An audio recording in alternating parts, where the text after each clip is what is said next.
দেখো, তোমরা যারা 2024-এ মাধ্যমিক এক্সাম দেবে তাদের জন্য ভূগোলের দেখো, যেখানে বড় কোশ্চেন্স পড়ে, প্রশ্নমান 5 4টি পড়ে, তার মধ্যে দুটো করতে হয়। প্রাকৃতিক বিভাগে দুটো এবং আঞ্চলিক বিভাগ থেকে কিন্তু দুটো। তাই সেই চারটি 8টি কোশ্চেন্সের মধ্যে আমি মোস্ট ইম্পর্টেন্ট 10টি রেখেছি, যেটা প্রত্যেক বছর মিলে যায় এবং এবছরও তার ব্যতিক্রম নিশ্চয়ই হবে না, এটুকু কামনা করছি। তো চলো, আমি তোমাদের সাথে আছি, তোমাদের প্রিয় নিজন স্যার। এই প্রশ্ন বিষয়ই বলবো এবং তার উত্তর সহ অবশ্যই তোমাদের জানাবো। যেমন মোস্ট ইম্পর্টেন্ট পার্ট, বায়ুর ক্ষয়কাজের ফলে গঠিত 4টি ভূমিরূপ চিত্র সহ কিন্তু এটা প্র্যাকটিস করবে। হিমবাহের ক্ষয়কাজের ফলে গঠিত 4টি ভূমিরূপ, এই কখনো 5টা বা 6টা দিলেই ভালো হয়। তো এই দুটোর মধ্যে জেনুইনলি 100% একটা পড়বে, অবশ্যই মনে রেখো কিন্তু। আর এইখানে যে দুটো কোশ্চেন্স আছে তার মধ্যে যে কোনো একটা পড়বে, তাহলে একটা একটা দুটো হলো। দেখো, শুষ্ক অঞ্চলে বায়ু ও জলধারার মিলিত ক্ষয়কাজের ফলে গঠিত ভূমিরূপ, আর হিমবাহ ও জলধারার মিলিত সঞ্চয় কাজের ফলে গঠিত ভূমিরূপ, এই দুটোর মধ্যে একটা, এই দুটোর মধ্যে একটা, দুটো দুটো দুটো হয়ে গেল। এবং 4টে তো পড়বে। এইখানে দেখো, বায়ুচাপ বলয়ের সঙ্গে নিয়ত বায়ু প্রবাহ সম্পর্কে চিত্র এটা দিতে বলছে, বইয়ে 113 পাতায় আছে। অথবা পৃথিবীর নিয়ত বায়ু প্রবাহগুলির উৎপত্তি ও গতিপথ চিত্র সহ ব্যাখ্যা, দেখো পেজ নম্বর 113-তে যেটা দেওয়া আছে। এই দুটো ঘুরিয়ে দেয়।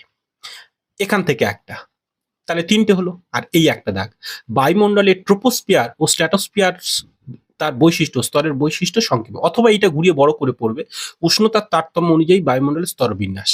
এটা 80 থেকে 81 এর কাছাকাছি থাকবে, কিন্তু এই উত্তরগুলো সব আমি তোমাদের জানাবো, একটু লক্ষ্য করো। তো এই যে পার্টটা আছে, এই যে বায়ুমণ্ডলের বিষয়টা বলি, হয় এখান থেকে এই কটার মধ্যেই একটা দেবে। তার মানে এই ক, এই যে অথবা খ, এই দুটোর মধ্যে কিন্তু একটা পার্ট থাকবে। যদি এর মধ্যে দেয় তাহলে এটা আর দেবে না।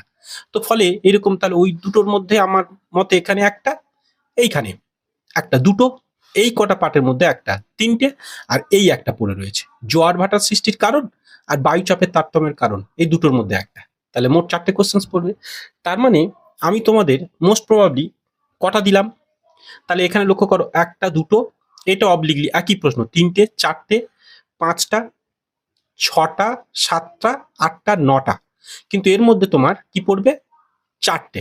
তো আমি অপশনালি দেখো মোস্ট ইম্পর্টেন্ট দিয়ে রেখেছি, যেখানে যেখানে স্টার, একটা, দুটো, 3টে, 4টে।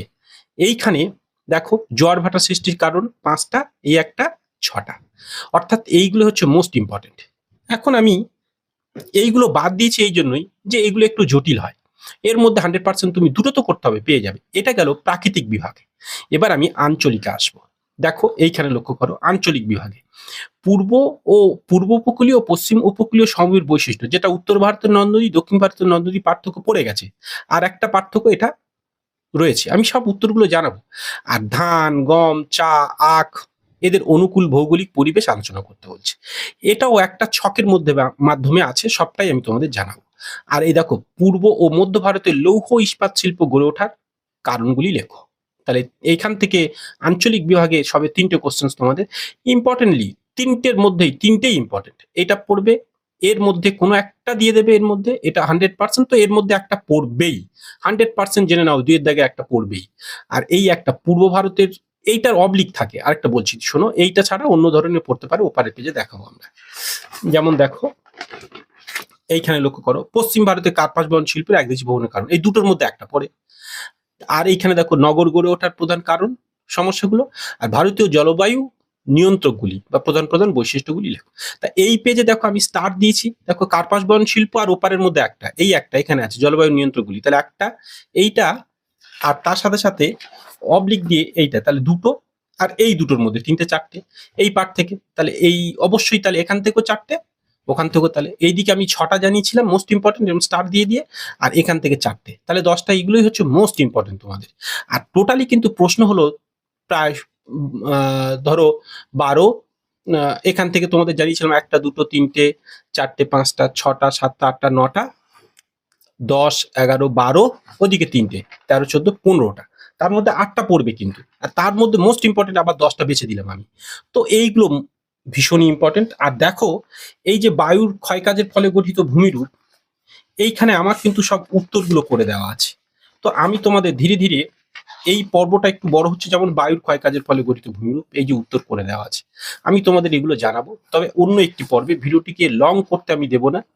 এবং এই ভিডিওর শেষে এই যে উপরে যে ভিডিও পর্ব আছে, আমি এইখানে অ্যাড করে দেবো লং ভিডিওটি। যদিও এটা আমার দ্বিতীয় চ্যানেল, এখান থেকে চলে যাও, সেই দ্বিতীয় চ্যানেল academia.com এর ডিটেলস দিয়েছি এবং এর উত্তরগুলোর পিডিএফও সেখানে পাবে। ডেসক্রিপশন বক্সে তার লিঙ্ক দিয়ে দিচ্ছি, সেখান থেকে পুরো ডিটেলস তোমরা পেয়ে যাবে।